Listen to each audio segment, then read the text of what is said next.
Hey everybody, Jake here from Bearded Gear, and today I've got another knife review. You may have seen the unboxing on this already. I'll link it down below in case you haven't.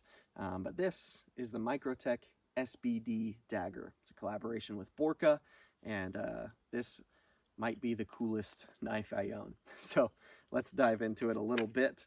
The Microtech SBD Dagger is a really, really cool piece. This is a double-edged kind of fighting inspired knife, I'll have to assume. It's ground super well, it's finished incredibly well, it's from Microtech, those are the things you would expect. But I guess let's start by just kind of breaking it down anatomically a little bit so you understand all the ingredients that are being used here, and we'll move forward from there. So first of all, we've got an M390 blade. I really like M390. I think it's a great steel. I think it makes sense in this application. At least it's certainly not a bad choice for this application. It's a really great, pretty well-rounded steel in my opinion. It's ground incredibly well. We've got flat grinds for both edges. We have this really nice kind of fuller, I guess you'd call it a blood groove on this one because this knife is meant to draw blood. It's got these holes drilled through it in the blood groove, which I think looks really cool. We have satin flats on top of stone-washed grinds, which Microtech does really, pardon me, I just drank a whole mate. Microtech does really, really well. It comes to a nice, very sharp edge, obviously a very sharp tip, and it's not particularly like super thin behind the edge, but this knife probably shouldn't be. This knife is designed to pierce and stab and slash and go through soft media, being flesh. So the edge makes a lot of sense for the build of this knife, I guess is what I'm trying to say. We have a full tang construction, as you can see. The edges here have all been rounded really well. And then we've got jimping here, here, and here. The jimping on this knife makes good sense. This knife is designed for a very stressful situation where traction is going to make a lot of difference. The jimping is also done really well because that whole, I don't know if you want to call it the spine, but the whole profile of this tang is rounded and the jimping is large. None of it's sharp, which I really like. This jimping is done really well. It would have been easy for them to keep this whole edge of the knife cornered off and not round it, and then this jimping would have been way too aggressive. But because it's got that rounding, it works really, really well. The jimping back here, I think, is what makes the most sense, at least to me. This knife is designed to go in a reverse grip. It's a dagger. You're meant to stab with it and slash with it this way, right? Now, because it's got this jimping here, it gives my thumb a perfect spot, not only to rest, but it holds it there. And it's comfortable while still giving me all the traction I could want out of this spot. So if I'm in reverse grip, I like the idea of having my thumb on top of the knife. That's the way I like to do reverse grip, because reverse grip, to me, is primarily for a stabbing motion. Now, if I were to hit something harder than I intended, or just get stopped by bone or whatever it is, this is a weird situation I'm imagining, but if I were to thrust into something with this knife and the knife hit something harder than I meant to, and I didn't have my thumb on top of the knife, it would be easier for my hand to slide down the knife and thus come right down both of those edges. Now this knife does have kind of an integral guard built in, if you will. The tang is drawn out here and here, but having that extra bit of support up on top by having my thumb there kind of hooks me around and onto the knife so that if I hit something, that is keeping me locked in. So I like that they've put that jimping there. That's an example of good jimping, which is kind of rare in my book. The only other ingredients to this knife, other than that M390 blade and tang, are going to be the G10 handle scales, which are finished really, really well.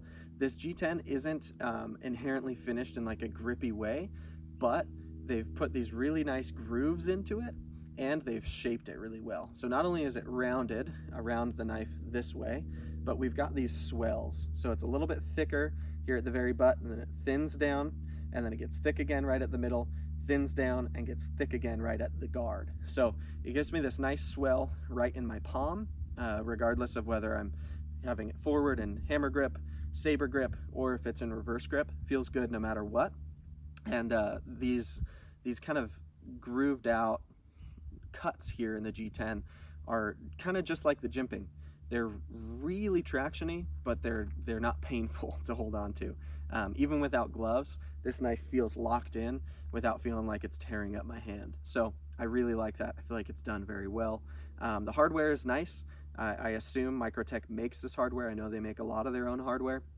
It appears to me to be T15 Torx head screws, and I haven't taken it apart. I haven't put any tools in it or anything, so I can't confirm that size of hardware, but to my eye, that's what it looks like. And it's finished really well. It kind of matches the finish of the knife itself, and I think it looks great. So that's all the ingredients. That's what this knife is made of. I have to say the fit and finish is phenomenal on it. Every Microtech I've ever handled or owned has been really good in terms of build quality. I've heard some people say they've had bad experiences. I haven't. This knife is finished incredibly well. All of the work that went into it feels very deliberate. It feels well thought out. This is obviously a Borka design built by Microtech, so I assume that a lot of the design elements and the features of this knife are from Borka, not from Microtech, but it comes from both of them. So I think it came together really well, being a collaboration piece. I think both parties should be proud of this knife. Beyond what I've already said, I guess the real kind of meat of this review will be philosophy of use, right? So I live in California. This knife, from what I understand, is not legal for me to carry. I'm pretty sure it's 100% illegal for me to concealed carry around on my person. I can own this knife, sure. I can have it in my home and I can enjoy it there. And frankly, I have enjoyed this knife a lot. I love to have this knife sitting next to me when I'm on the couch watching an action movie or whatever it is that I'm up to, and just to hold it and play with it and just feel it, because it's a really, really nice, fun, cool knife. It feels tough to hold this thing. But that being said, for me, there's no real like application of use for this knife. For other people, there could be, but I think that market is pretty small as well. I think most people who buy this knife are going to buy it for its cool factor, like I did. 12-year-old me would adore this knife. This would have been something that I just lusted after as a kid because it's so cool. And I still think it's so cool. It's not like I've grown out of that cool factor being present in this, but for some people, this knife could be great if you've got it on like a ready-to-go kit, if you've got it on a tactical vest or a tactical belt or something like that. This knife is designed to go through flesh. This knife is not for outdoor use. It's not for bushcrafting. A double-edged knife, first of all, doesn't make sense in those applications because you want to be able to control knives with your thumb when you're making cuts like I do outdoors with my knives. This is inherently a little more dangerous. You could hurt yourself more easily on a double-edged knife. Just the nature of this knife, it's very clear that it's designed for a tactical application. So I'm not an operator. If you are, you might love this knife for actual use. But for me, it really is just about how cool it is. So at the end of the day, as much as I adore this knife, and it's been really fun to enjoy and to own, I probably won't own this knife forever. In fact, I'll probably sell this knife pretty soon. Does that have any kind of a negative connotation for the knife itself? Absolutely not. It's just that to me, there's no use for it. And I struggle to keep things that are expensive, like in my opinion this kind of is, and I don't have a use for. It's one thing if I spend $300 on a knife and it's something I will use and enjoy and kind of get my money worth out of in terms of using it. But if it's something I spend that much on and I just kind of hold it every now and then and like imagine myself using it, the fun wears off pretty quickly. And so for most of the Microtechs I've owned, it's kind of been that way because I can't carry them, I can't use them. And so they're fun for a little bit and I enjoy owning them while I have them. But then it makes more sense to me to let them go, especially because they hold their value really well. I'm not beating on this knife. I haven't done anything to this knife, even put it through paper. This knife hasn't cut a thing. So this knife, I can probably get every dollar that I put into it right back out. especially because they're pretty limited. I don't know of anyone that's still selling them new, so they're a little bit hard to get.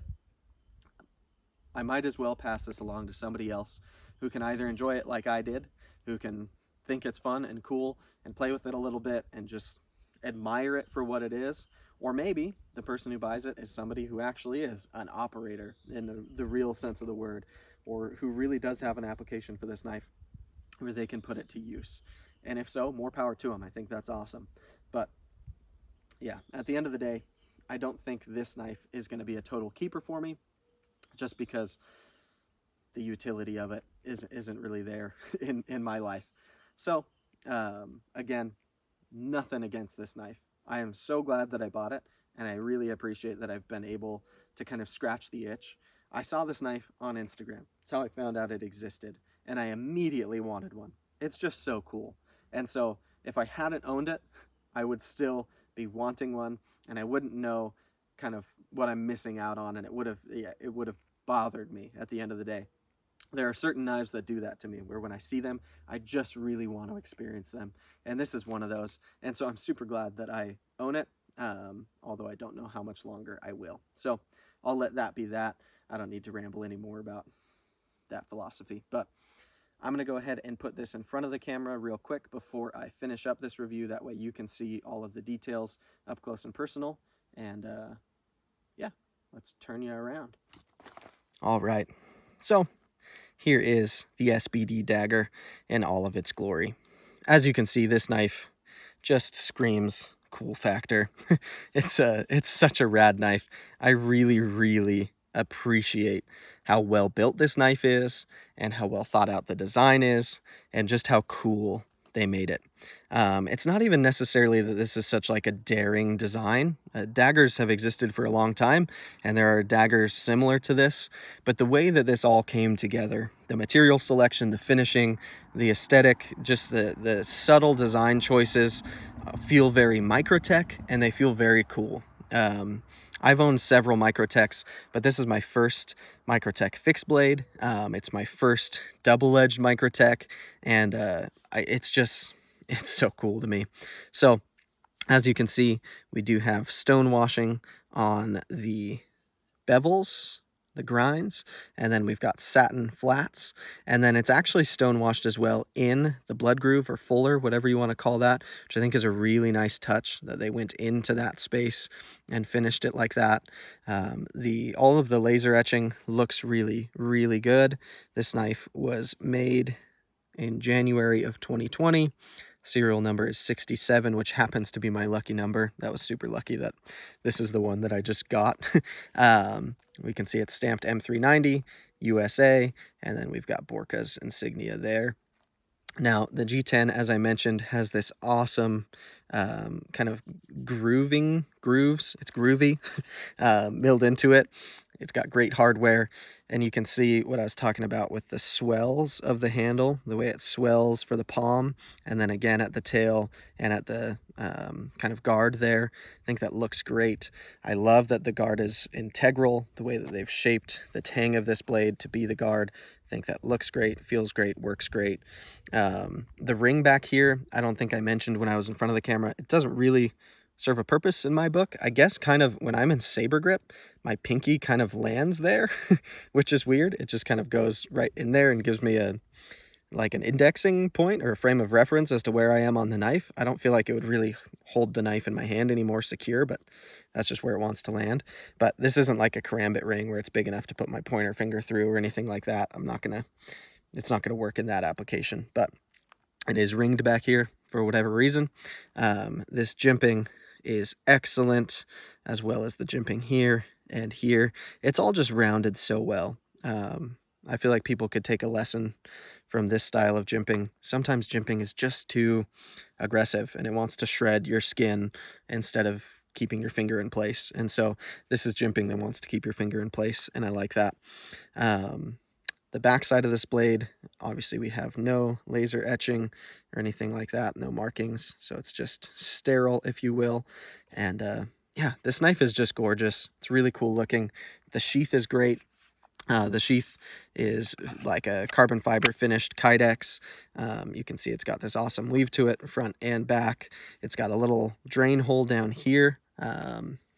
Assuming you'd put this knife back wet with the blood of your enemies. I don't know. It does use Microtech screws here for this, which I was worried about when I first saw it. I was like, oh shoot, how am I going to move this this clip around if I want to? But on the inside of the clip, they're just Phillips heads. So I assume you could just spin from that side, although I haven't tried.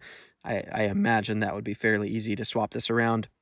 If you wanted to switch it to a different orientation, so you could carry this like scout carry, or if you're putting it on a pack or whatever it is you want to do, you could use different attachments. You could use soft loops, you could get a utility clip, whatever you wanted to put on here. This sheath should host quite a few clips. So if you wanted to carry this in the waistband or something next to your firearm, you wouldn't use this, but it'd be really easy to swap the exact clip that you do want. Sorry, I'm right below the road in the canyon and a motorcycle just went by. Anyways, if you wanted to switch this clip for another one, you totally could. I like this style of clip. I think this works. It's pretty good for going on a belt. It's great for strapping onto a pack, that kind of thing. So that they send it with this, I think, is a good thing. And yeah, the retention in the sheath is very good. This knife isn't going to slip out on its own or anything. Even if I was carrying this vertically, I wouldn't be worried about it. Yeah, it's got a great kind of, give it a push with the thumb and it slips right out. You can see the sheath actually goes over part of the handle material. That seems to me to be what's giving it the retention, is this kind of bulge right here where those handle scales are kind of pancaked in, because even when you pull it out, the material from the sheath splits a little, like separates, in order to allow it to pass through. So that appears to be where we're getting our retention from, but there's no wiggle in here, no wobble, no rattle, anything like that. All the edges are smoothed down very nicely. There's no sharp spots.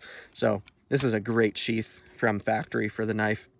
I wouldn't have any need to switch to a different sheath or have one custom made for it or anything. I think this one is great. So I guess that is about everything on this knife. I really like the SBD Dagger.